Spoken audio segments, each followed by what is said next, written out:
Everyone, I'm making a video on my phone looking at a computer screen. I'm watching My Teen Romantic Comedy is Wrong as I Expected, or a Gairu, or My Teen Romantic Comedy Snafu, however you want to call it. And this show is kind of trash, but I'm rewatching it because I'm going through all the old anime that I used to watch back in high school. But this show, much like Welcome to NHK, and Welcome to NHK is less of this issue. But this show specifically, it it's wish fulfillment for incels, and I mean that in a positive sense. Uh, Sorry, I didn't shower today because I had long early work, so I look kind of grosser than usual probably. But I always look gross to you guys, don't I? Because I'm a fucking incel.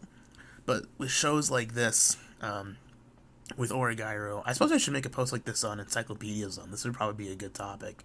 I'll do that later. Shoutouts to Don Jolly. Make more videos, dude. You're good. You're better at it than I am.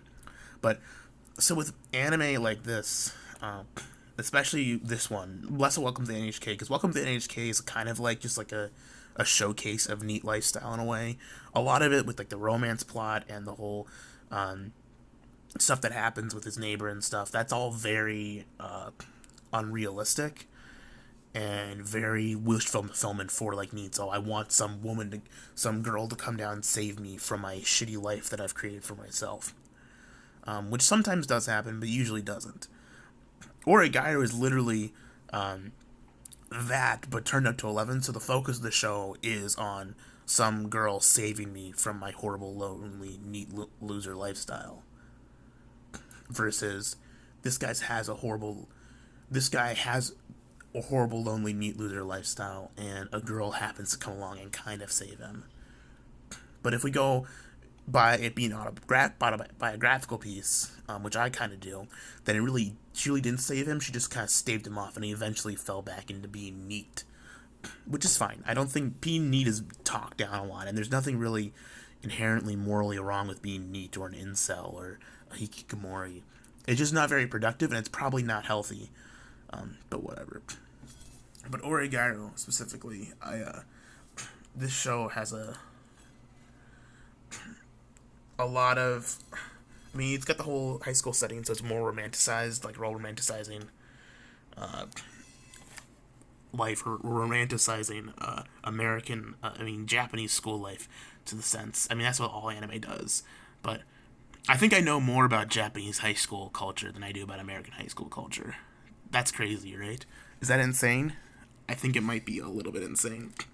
But yeah, this fucking weird, ugly dude gets talked to by a bunch of hot girls for no reason. But because he's slightly more realistically written, as like what the typical anime fan base might normally be, it's at least somewhat more compelling than a typical harem. But it essentially is a harem, just like disguised with some extra dressing to make you feel a little bit more connected and kind of hide the pain that you're living with. I am in constant pain, suffering, and delusion, and my only creative and happiness outlets are gone. Meanwhile, this fucker who doesn't exist is banging multiple hot broads every night. Should I just... What should I do? There isn't a point. There's no conclusion. I just thought that it's interesting that anime fulfill...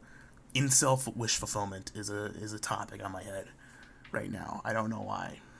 Maybe because I feel like I want it, but like I'm smart enough with myself to realize that watching this stuff and thinking like that isn't good for me, but I still want it desperately.